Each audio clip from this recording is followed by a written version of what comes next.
hindi buwan ng mga puso ngayon, hindi rin araw ng February 14, pero kaninang umaga pa lang sa pangangaral ay punong-puno na tayo sa pag-ibig ng Diyos, no? At hayaan nyo na sa pangangaral natin ngayong hapon ay mas lalo tayong mamangha sa taas at lalim at lapit ng pag-ibig ni Kristo mula doon sa pagiging pangangaral natin ngayong hapon. Anyway, by way of introduction, marami ang nalungkot sa paghihiwalay ng sikat na celebrity couple. Nakimarites muna tayo. After ng 3 taon nilang relasyon, ang kanilang paglalakbay mula sa pag-ibig hanggang sa paghihiwalay ay sumasalamin sa mga komplikadong damdamin at relasyon ng tao. Masasabi natin na normal yan sa ganyang estado sa showbiz, normal yung hiwalayan kahit nga yung mga matagal nang nagpakasal ay dumadating pa rin sa punto na sila ay naghihiwalay. At kung paano ang hiwalayan sa showbiz ay ngayon ay nagpapaalala sa atin ng mga komplikado at kahinaan ng mga relasyon ng tao, yung awit ni Solomon ay sumasalamin sa walang hanggang katotohanan tungkol sa pag-ibig ni Kristo. And this brings us to the timeless wisdom found in the Song of Solomon, which speaks about the depths of love, its beauty, and its challenges. Ito natin matutunghayan yung klase ng pag-ibig na hindi masyadong pinag-uusapan, hindi masyadong tinatouch ng marami, pero ngayon ay sisikapin natin na alamin kung ano yung klaseng pag-ibig meron dito sa Song of Solomon. Sa panghapong pangangaral ko po ay sisimulan natin dito sa chapter 1, verse 1 to 4. Titingnan natin yung kagandahan ng salitang ito sa awit ni Solomon sa panghapong pangangaral pag ako po yung mangangaral. Sige po, tayo po ay tumayo at basahin natin ang awit ni Solomon or Song of Solomon, chapter 1, verse 1 to 4. Pero ang pinakang main text lang natin ay yung verse 1 to 2. Pero babasahin na po natin sa hanggang verse 4. Basahin ko po ito sa Tagalog. Ang awit na mga awit na kay Solomon, babae, hagkan niya sana ako ng mga halik ng kanyang bibig, sapagkat mas mabuti kaysa alak ang iyong pag-ibig. Ang iyong mga langis na pambuhos ay mabango, langis na ibinubuhos ang pangalan mo, kaya't ang mga dalagay umiibig sa iyo. Palapitin mo ako sa iyo, magmadali tayo. Dinala ako ng hari sa mga silid niya, kami ay matutuwa at sa iyo'y magsasaya. Aming itataas ng higit kaysa alak ang pag-ibig mo, matuwid ang pag-ibig nila sa iyo. Yan po ang punong-punong pag-ibig na mensahe ng salita ng Diyos. Makakaupo na po tayo. Well, the Song of Solomon, also known as the Song of Songs, isa itong unique book sa Old Testament at pinagdiriwang nito ang pag-ibig between the bride and her bridegroom. So traditionally, ito ay laging ina-attribute kay King Solomon. Meron naman nasasabi mga theologians na kinumpay lang ito at hindi talaga si Solomon yung lahat ng sumulat na ito. It is considered by many theologians as an allegory of Christ's love for His church. Yung iba naman ay ayaw. Hindi nila tinitingnan ganun yun. Marami ang nag-i-interpret ng Song of Solomon bilang sa unang interpretation lang na ito ay para lamang sa mag-asawa. Well, wala namang masama doon. Pero meron pang higit doon na pwede nating tingnan sa paglalapat ng mga interpretasyon ng Scripture. At yung mga lyrical poetry ay naglalarawan ito ng isang romantikong pag-ibig, rich with metaphors and imagery. Ayan yung mababasa natin. Kaya yung iba ayaw basahin to kasi ang hirap nga naman talaga niyang maintindihan pag binabasa yung Song of Solomon. Alam niyo ba na maraming nagsasabi patungkol sa Song of Solomon, maraming kritiko na nagsasabi na hindi dapat ito basahin. Hindi dapat ito basta-basta pag-aralan. Sinabi ni Rupert of Leutz, isang medieval Benedictine monk, sabi niya, what means this crying so loud, so startling? Sabi niya gano'n. Ano daw ibig sabihin ng sigaw na ito? At napakalakas at nakakagulat. Siguro yung kanyang unang pagbasa niya, iba yung epekto sa kanya ng mga teksto sa Song of Solomon. At si Charles Simeon, isang famous vicar of Holy Trinity Church sa Cambridge, sabi niya, ang biglaang pagbukas ng tula ay kapansin-pansin. So, iba't iba yung pagtrato nila, yung pagtingin nila sa Song of Solomon, it was so very remarkable that even yung mga first century Jewish rabbis ay nagbabala sila sa mga young men of their congregation not to read the song until they turned 30. So hindi nila pwedeng basahin yung Song of Solomon kung hindi pa sila 30 years old. Kasi medyo dangerous daw na basahin yung Song of Solomon. Napansin niyo naman siguro kanina yung mga linyahan niya. No? Pagka talagang binasa mo ng literal, iba nga yung magiging kaisipan mo rito. At isang Christian preacher na si Adam Clark, kinounsel niya yung mga pastor, sabi niya, I advise all young preachers to avoid preaching on Solomon's songs. This is indeed a delicate and dangerous portion of Scripture. At kung iiwanan daw ito sa kaisipan o sa imahinasyon ng walang makadiyos na paggabay, these inspired words which were written to make us wise unto salvation, to teach and to correct, to rebuke, and train us in righteousness, maaari maging opposite yung epekto. Pero, its placement in the biblical canon reflects a deep weight of marital love as a reflection of God's covenantal love for His people. Yan yung dapat nating unang tingnan. Kaya pagdating dun sa verse 1, sabi nga yung phrase, the Song of Songs, ito ay indikasyon ng isang superlative quality of songs. Kung sinabi natin superlative, ito yung pinakamahusay, pinakamaganda ng mga kantang ginawa ni Solomon. Alam niyo sa Hebrew literature, yung pag-uulit ng isang salita ay nagpapahiwatig ng kahusayan o kalidad. Katulad ng Holy of Holies na patungkol sa banal na pinakasagradong lugar sa templo, at binibigyan din ito yung kalidad at anyo ng lalim ng kahalagahan ng mga tema ng Song of Solomon. And pagdating sa verse 2, inintroduce tayo doon sa tinig ng Shulamite woman. Sino ba to? Ang dami kong binasa patungkol dito sa Shulamite woman, pero wala akong nakuha. So, ibig sabihin, hindi talaga siya ma-identify kung sino siya. Pero ginamit siya dito upang ipakita yung kahalagahan ng kanyang presensya dito sa ating mga binabasang teksto. Ipinapahayag niya yung kanyang naisin sa malapit na affection doon sa kanyang beloved. Yung imagery ng halik, yung kisses dito ay sumisimbolo sa isang malalim at emotional na physical intimacy. Alam niyo yung wine na minention dito sa Israel ay simbolo ng kagalakan at selebrasyon.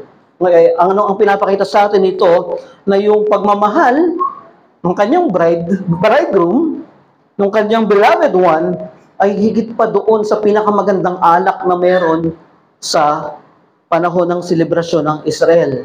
It is better, it is more, mas higit ito kumpara sa mga iniaalok na kagalakan at selebrasyon ng mundong ito. Simula doon sa paghahari ni Solomon, yung splendor ng kanyang paghahari, hanggang doon sa kanyang pagbagsak sa kasaysayan bilang isang hari dahil sa kanyang pagsamba sa mga Diyos-Diyosan ay nagsisilbing babala sa atin sa pangangailangan ng purong debosyon sa Diyos, puro at totoong debosyon sa Diyos. But despite Solomon's failures, this book is prophetically points to the perfect King, Jesus Christ, who loves His bride, the church, with an everlasting love. Tumuturo ito, pinupunto tayo nito dun sa perpektong hari na kailanman ay hindi nagkulang, nagkamali, bumagsak, nagbigay ng kanyang buhay para sa pag-ibig niya sa kanyang iglesia. At yung pag-ibig na yon ay hindi lang panandalian. It is an everlasting kind of love. And that will be my message this afternoon. Ang karanasan na pinakadakila at pinakakumukumpleto sa isang mananampalataya ay ang pag-ibig ni Kristo. The love of Christ is the greatest and most fulfilling experience for the believers. Itinatampok nito yung pinaka-kumukumpleto sa isang Kristiyano. Kakaiba ito, hindi mapapalitang kalikasan ng pag-ibig ni Jesus. Kakaiba, hindi dahil mayroong nakatagong misteryo, kundi ito yung kumukumpleto sa isang Kristiyano. Ito yung bumubuo sa isang mananampalataya. And there are two components of truth underlying our message about Christ's love in our passage. Una natin tininan dito is the supremacy of Christ's love, yung kahigitan o kataasan ng pag-ibig ni Kristo. And the second is the intimacy of Christ's love, yung pagiging malapit o malapit na pag-ibig ni Kristo. Dalawang katotohanan na pwede natin pagnilayan, pwede nating makita rito yung halaga at kagandahan ng pag-ibig ni Jesus para sa kanyang iglesia. Tingnan natin yung una, the supremacy of Christ's love. Yung Shulamite, ipinakilala dyan. Sa Tagalog kasi babae yung ginamit. Sa English naman, she. So, babae yung nagsasalita dito. So, yung naisin niya, yung longing niya para dun sa halik ng kanyang beloved, ay ganito dapat yung refleksyon ng isang mananampalataya. Meron siyang pananabik sa Panginoong Hesukristo. Meron siyang malalim na pananabik sa pagmamahal, sa pag-ibig ni Jesus. Isang tema na umiikot, umaalingaw-ngaw at malinaw sa buong kabuuan ng kasulatan. At in similar manner, ang pag-ibig ni Kristo sa kanyang iglesia ay personal at malalim. Yung plea niya doon ng halik sa verse 2 ay nagpapahayag ito ng matinding pananabik na intimate communication with His beloved. At ito dapat yung estado, disposisyon na mayroon ng isang Kristiyano pagdating kay Kristo. Lumalalim na ugnayan sa Panginoong Hesukristo. Alam niyo sa Hebrew culture, ang halik ay isang tanda ng respeto. Deep respect and affection. Hindi ito halik na napapanood lang natin sa mga palabas na kung sino-sino na lang yung naghahalikan. May asawa ng may iba, may asawa at may asawa, kung sino-sino na lang yung hinahalikan. Sa kultura nila, hindi ganyan. Hindi pwede yan. Meron itong respeto at malalim na pagtingin pag binabanggit nila yung salitang halik o yung word na kiss. Si John Owen, isang Puritan theologian, sa kanyang sinulat na Communion with God, the soul's desire for Christ's fellowship is the highest form of spiritual affection, surpassing all earthly joys. The soul's desire for Christ's fellowship is the highest form, pinakamataas sa anyo, ng spiritual affection. Lampas ito, higit ito, sa anumang kagalakang ibinibigay ng mundong ito. And as a church, we must recognize the supremacy of Christ's love, especially in times of tragedy and loss. Sa panahon na tayo ay nahihirapan, sa panahon na tayo ay bagsak, sa panahon na dumadaan tayo sa madidilim na probidensya, ito dapat yung hinahanap natin. Ito dapat yung nagpapanariwa sa atin, na higit doon yung pag-ibig ni Kristo. Sa mga pinagdadaanan natin, higit, mas mataas yung pagmamahal ni Kristo na dapat iniaalala ng membro ng kanyang iglesia. Our deepest comfort and joy come from Christ, not from the fleeting pleasures of this world. Yung ating pinakamalalim na kaaliwan at kagalakan ay dapat nagmumula kay Kristo, hindi doon sa mga panandaliang kasiyahang iniaalok ng mundong ito. And this is the perpetual love that the church must seek and proclaim. Ito dapat yung klase ng pag-ibig na ipinagpapatuloy at hinahanap ng isang lokal na iglesia, sapagkat ito yung pag-ibig na nag-aalok ng pag-asa at kaaliwan doon sa mga walang pag-asa.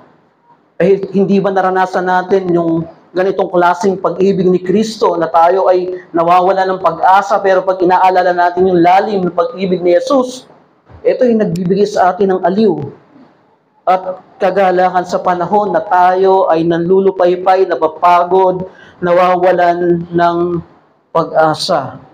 Sa ganda ng teksto natin, akala natin wala tayong makikitang babala.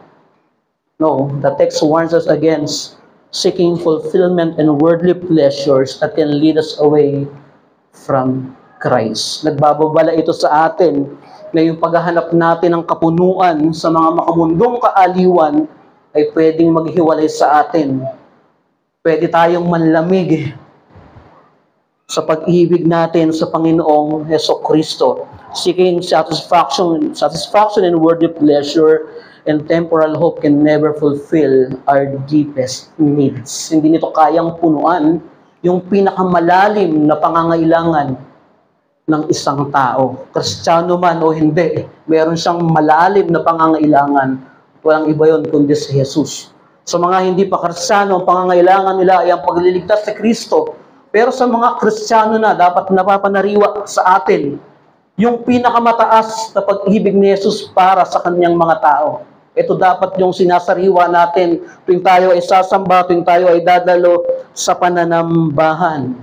And as His bride, sa church, sometimes we lose our desire for Christ, not because He's a bad husband, but because we are sinners.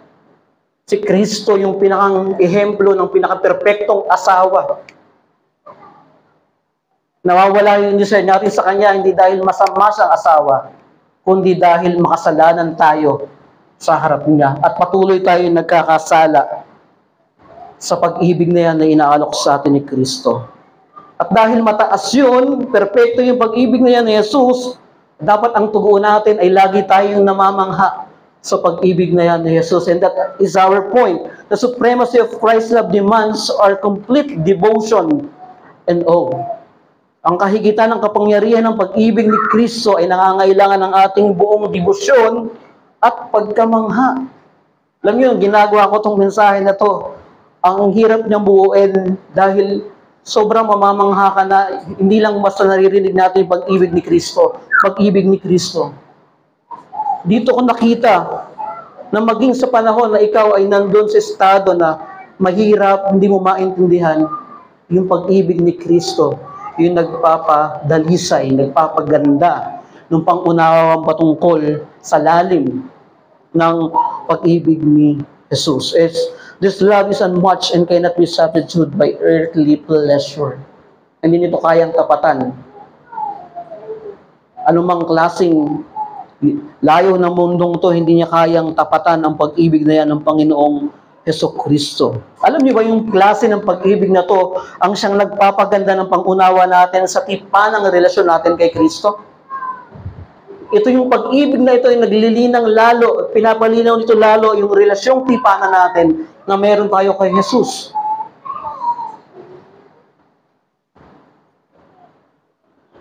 At isang pagkakamaling isipin na ang pag-ibig na ito is isang sentimental lang at emosyonal rather than a covenantal bond.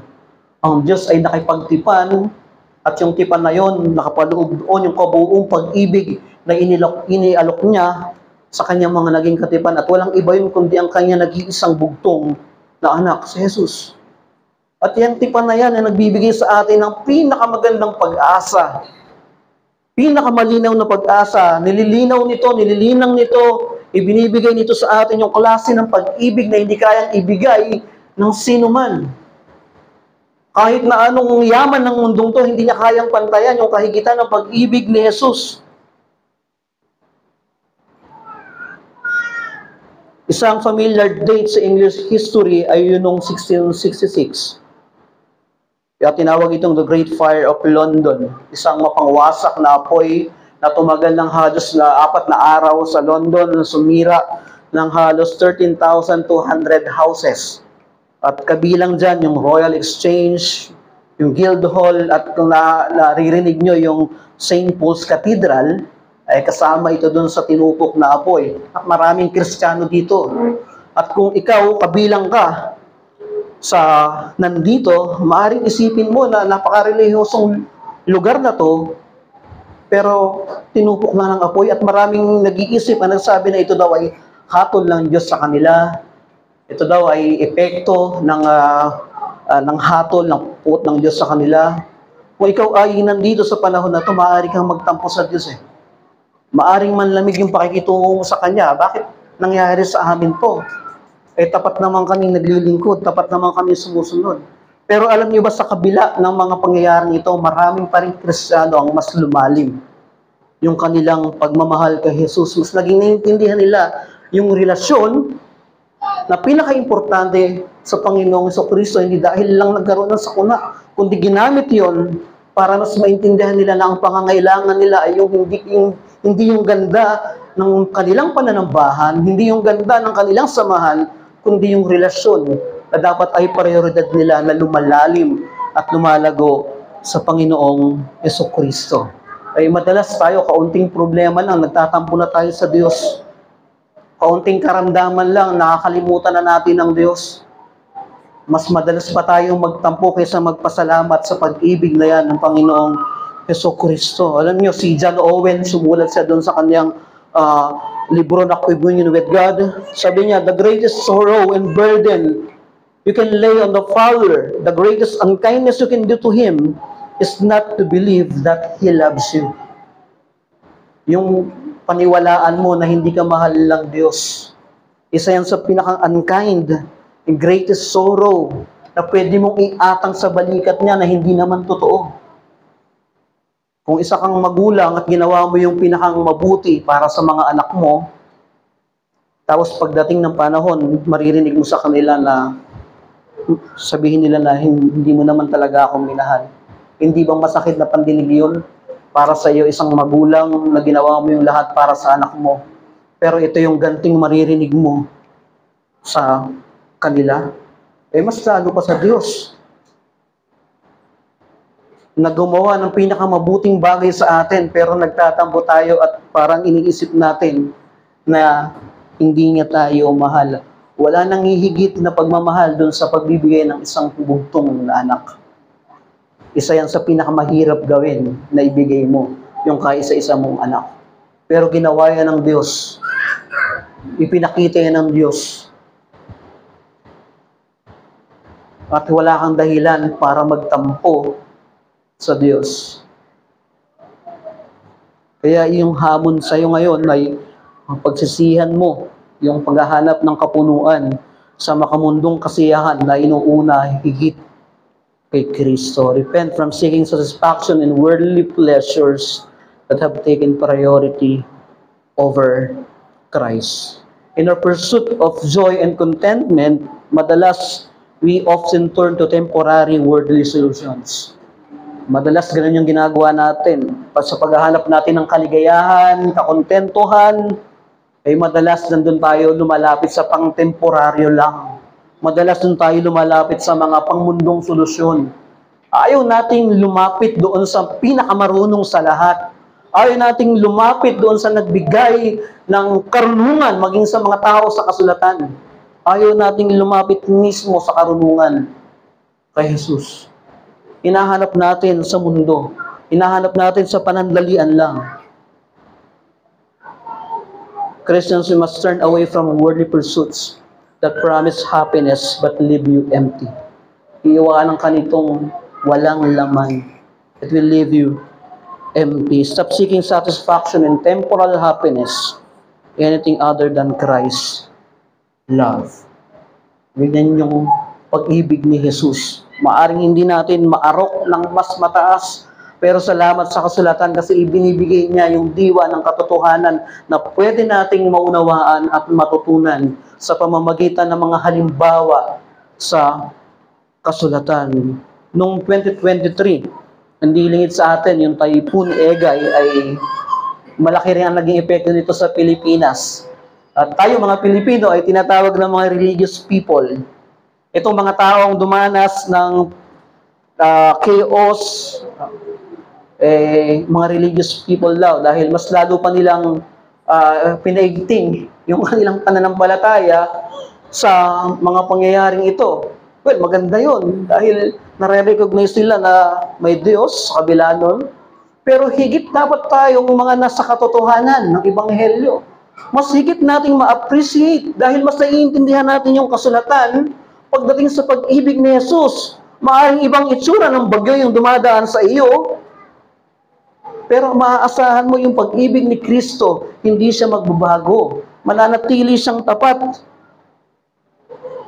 Ayan yung klase na dapat na pag-ibig na hinahanap at pinupulso natin bilang isang iglesia. Yung pag-ibig na pinakang higit sa lahat, pinakamataas, kumukuno, kumukumpleto sa isang mananampalataya.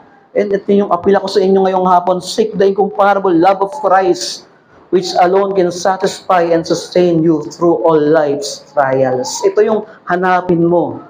Yung hindi maikukumparang pag-ibig ni Kristo, na ito lamang yung pwedeng pumuno sa mga pangangailangan mo sa buhay. Huwag mong hanapin sa mga panandaliang aliw.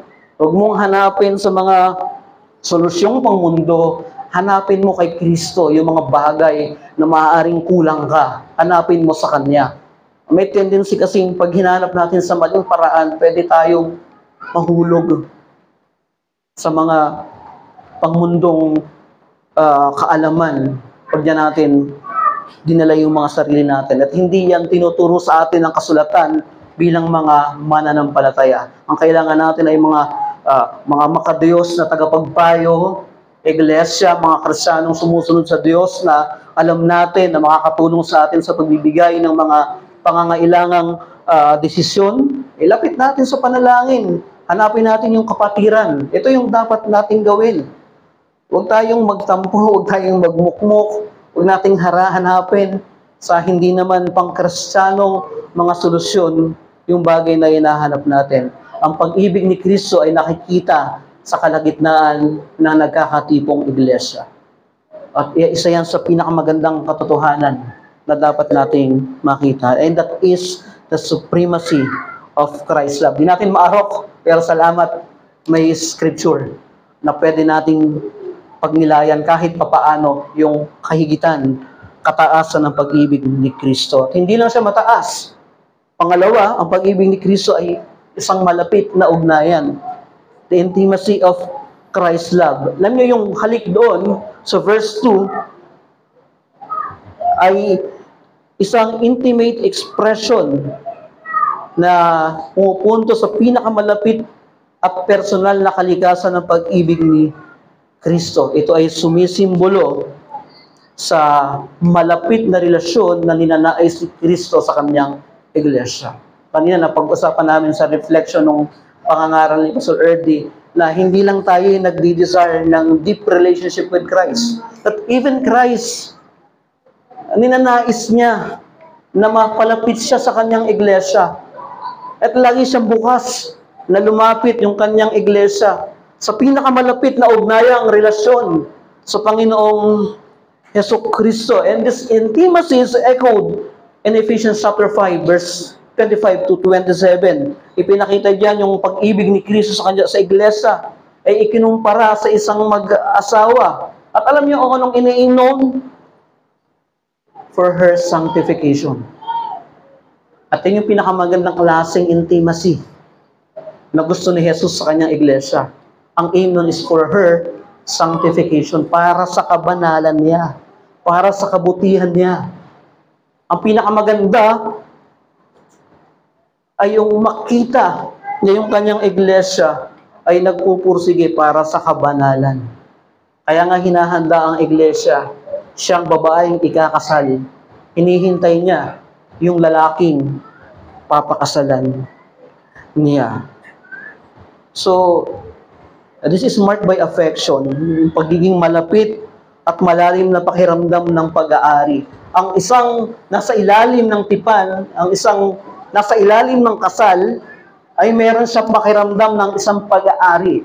Eh, hindi pwede na pag mag-asawa kayo, iba yung laging kasama ng asawa mo, iba yung laging kausap ng asawa mo, iba yung mararamdaman mo. May sense na, teka lang, asawa ko siya eh.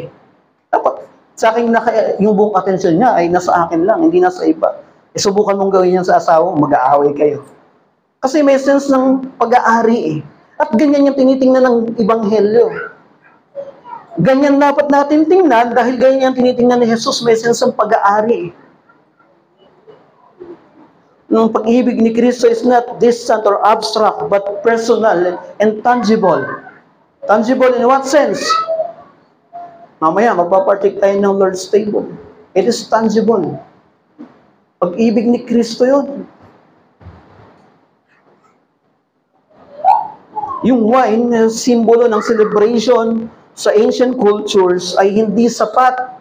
Tapos siya, ikukumpara doon sa kagalakang meron si Kristo.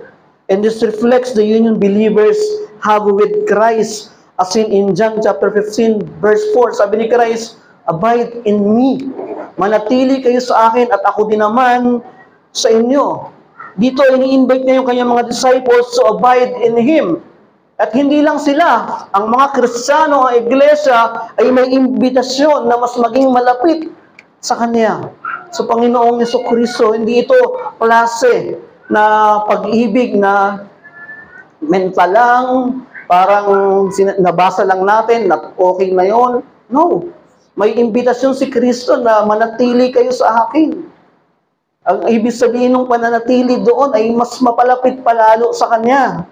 Mas linangin natin yung pagiging malapit natin sa Panginoong Jesucristo, and this intimacy should be evident in all aspects of church worship and fellowship.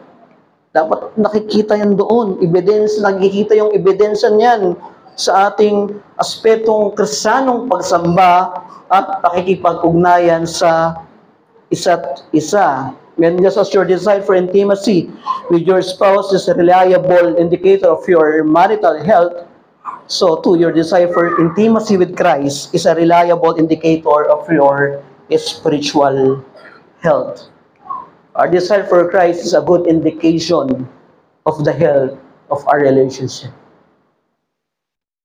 Akala natin, pag Kristiyano, wala nang affection no? Kanina napag-usapan din namin na nung hindi pa tayo nare-reform, nung nandun pa tayo sa isang klaseng paniniwala, matindi yung ating debosyon. May paiyak-iyak pa nga tayo No, halos tuloy yung sipo natin. Parang boyfriend, girlfriend yung relasyon kay Jesus. Pero nung na-reform tayo, parang naglaho yun. Parang naging allergic tayo sa tema na intimacy, relationship. Parang ayaw na natin nun. Parang allergic na tayo doon. Alam niyo, ang pinakamagandang natutunan ko dito, dapat nga mas pinaganda pa lalo nun Itinama lang yung theology natin. Pero dapat hindi nawala yun. Mas lalo pang ang gumanda kasi naiintindihan natin na ito pala yung dapat. Pero ang nangyari, para tayo yung mga robot na ayaw natin kumanta, ayaw natin magtaas ng kamay. Ayun, hindi ko maintindihan kung bakit parang naging ang sentimiento natin, napaka-legalistic natin sa ganitong aspeto. Ay, hindi ganyan. Kung kailan tayo itinama, kung kailan tayo itunuwid, tsaka tayo ng lamig. Kung kailan natin nakita yung katotohanan, na tama na, tsaka natin nilalayuan. Mali. Hindi ganyan. Yung klase ng relasyon, dapat mas lalo pa nga natin pinaganda.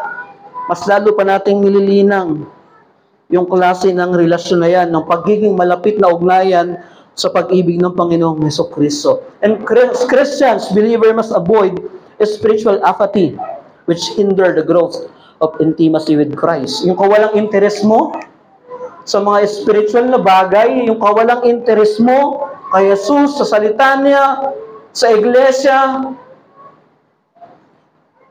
isa yang hadlang sa hindi mo paglago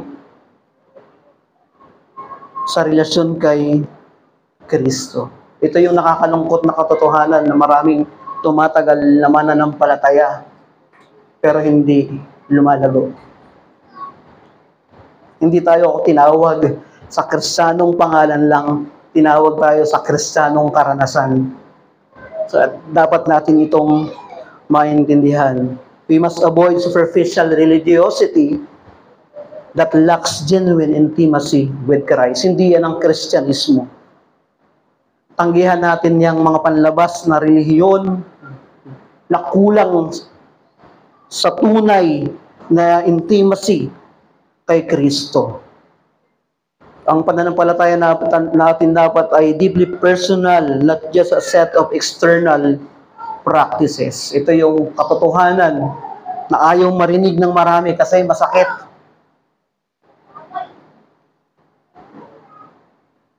Nakakalungkot na isipin na parang external practices na lang yung pagdala natin ng pananambahan. Why? Bakit nagiging ganun? Kasi hindi natin ine-exercise yung pang-isahan nating tipan kay Jesus. Uulitin ko ulit ito na isang bagay na nagtuwid sa amin at sa akin. Napaka-healthy ng corporate worship. Napakaganda niyan. Pero huwag mong kalimutan na mayroon kang personal na ugnayan kay Jesus. You must both cultivate the corporate and the personal. At pag na-miss mo yan dalawa na yan, magiging immature yung Christian life mo. kalalabasan niyan is immaturity. Magiging immature ka kung titingin ka lang na ang pananambahan mo tuwing linggo ka lang. Magiging immature ka rin kung tatanggalin mo yung panglingguhan at magiging pang-isahan lang, personal lang. It must be both. Pareho yung nililinang, pang-isahan at pang-iglesyang pananampalataya. Kaya, yan yung punto natin. Beyond mere formalities, the intimacy of Christ's love invites believers into a deep union with Him. Hindi lang sapat na may union ka kay Christ tapos hindi mo yun kinukultivate. Ay, anong mangyayari doon? May union ka kay Christ pero hindi mo pinapalago, hindi mo kinukultivate, hindi mo nililinang, hindi mo pinapalalim. Anong itsura noon? Subukan mo yan sa relasyong mag-asawa. May union kayo, nagpakasal kayo, subukan yung hindi cultivate. Wala yan. Gera yan. Kasi walang cultivation na nangyayari. Hindi nililinang. Sa kabila na intimate yung pag-ibig ni Kristo, maaaring isipin na ito ay isang emotional or conditional lang na klase ng pag-ibig. True intimacy with Christ is rooted in a committed relationship characterized by obedience and devotion. Dito nakikita yung intimacy ng relasyon natin kay Kristo. Si John the Beloved, sa John 13:23, ito yung disipulo na laging nakahilig. Pansin nyo, pag nababasa kayo ng gospel, lagi siya nakahilig dun sa bosom ni Christ. Lagi siya nakalin. No? This physical closeness symbolizes spiritual intimacy Christ offers to all believers. Hindi lang yun para kay John, kundi siya ay simbolo na ganun din dapat lahat ng mananampalataya. You can lean on. Pwede kang maging mas close kay Kristo. Pwede kang lumapit sa Kanya ng mas malapit. At ito ay available lang sa mga tunay na mga mananampalataya. Available lang ito sa mga nakipag-isa kay Kristo. Kaya ikaw na Kristiyano na mayroon kang union with Christ, available sa iyo to. Huwag mong lagyan ng barrier. Huwag mong lagyan ng harang. Nakita mo yung halimbawa na yan, isang ilustrasyon yan, na kung paano si John the Beloved ay nakakahilig sa dibdib ni Jesus. Paano pa yung mga Kristiyano? Kaya nga siya may imbitasyon na mas mapalapit sa ugnayang relasyon kay Jesus. Si Thomas Watson, dun sa libro niyang The Godly Man's Picture, sabi niya doon, the soul of a believer is never at rest until it rests in the love of Christ. Ang sarap isipin na nakakapahinga ka sa pag-ibig ni Jesus. Ang sarap pagnilayan na nagpapahinga ka sa pag-ibig ni Jesus. Ang sarap sariwain ang kanyang mga bagay. At kung hahanapin mo yung kapahingahan sa anumang bagay, hindi mo yung matatagpuan. Sapagkat ang pangangailangan ng kaluluwa mo walang iba, kundi si Jesus. Sa Kanya mo yan masusumpungan. And that is the challenge for us. Confess any lack of desire for personal, intimate relationship with Christ. Konfisal mo, ipahayag mo yung anumang kakulangan ng pagnanasa para sa isang personal na ugnayang relasyon kay Kristo. Kailan ka huling nagkaroon ng naisin, na manalangin, na taimtim kay Jesus, magbasa ng salita niya na talagang ninanam na mo yung mensahe ng kasulatan. Kung nararanasan mo yan dati, ulitin mo. Linangin mo ulit.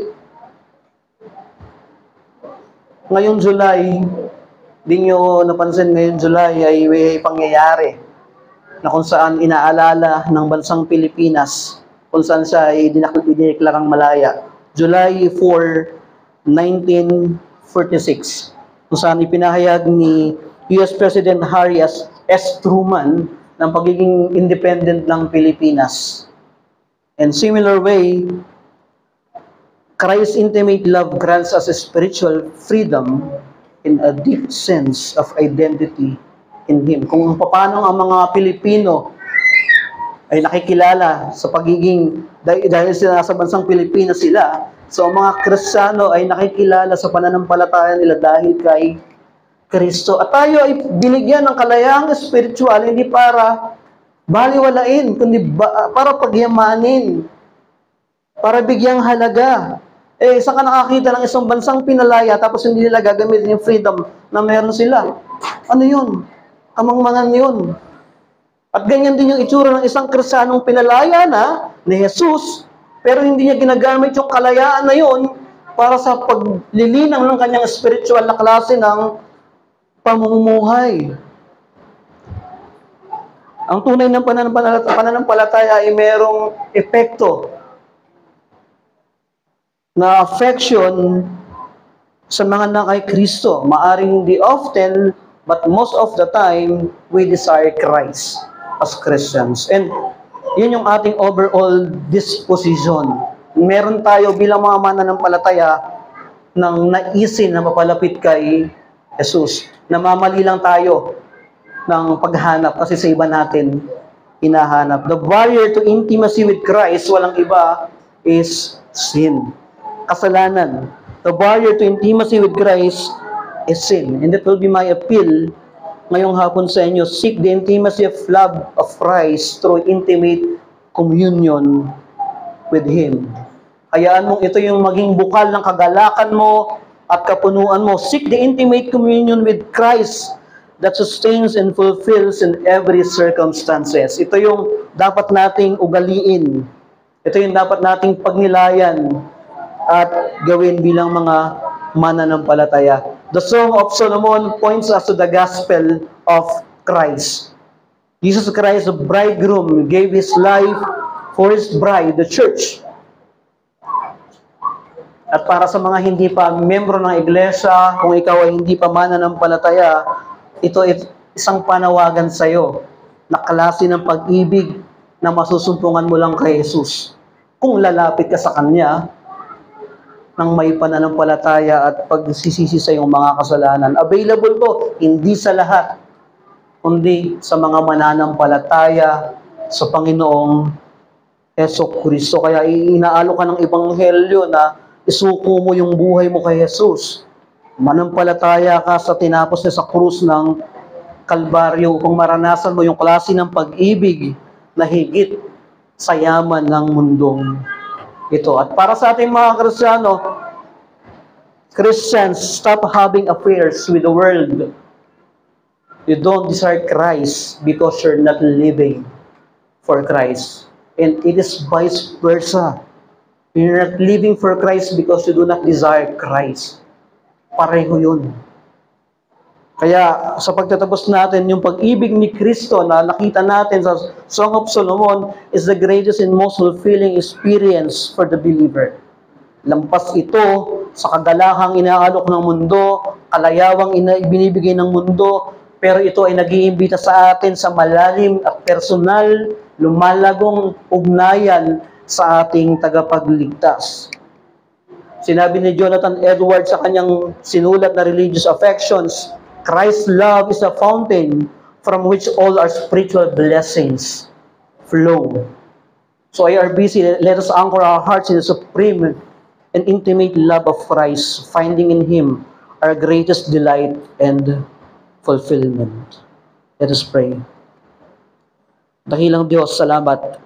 Bagamat hindi namin kayang arukin yung lalim, hindi namin kayang abutin yung taas ng kasulatan, pero salamat dahil ipinahayag mo na pwede namin maunawaan ang pag-ibig ni Jesus sa pamamagitan ng Ebanghelyo. Marami pong salamat dahil may salita na nagbibigay sa amin ng kalinawan na pwede kaming lumapit ng malaya sa iyo upang mas maintindihan namin ang klase ng pag-ibig na iniaalok mo para sa mga mananampalataya. Salamat dahil hindi mo lang kami iniwan doon sa paniniwala na meron kaming pakikipag-isa kay Jesus, kundi mas lalo mong ibinibigyan sa amin ng lalim na pwede pa naming palalimin yung aming personal na ugnayan sa iyo bilang isang iglesia.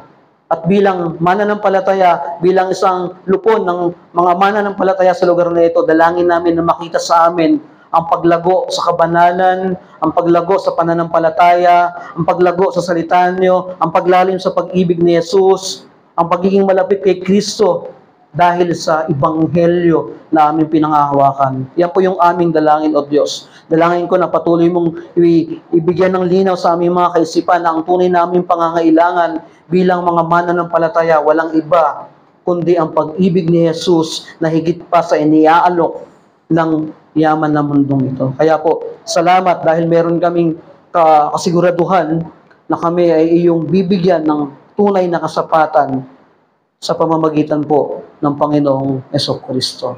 Ito po ang dalangin namin. Nawa po ay lumago kami sa pagmamahal ni Jesus sa pangalan ng Trinidad na Diyos. Amen.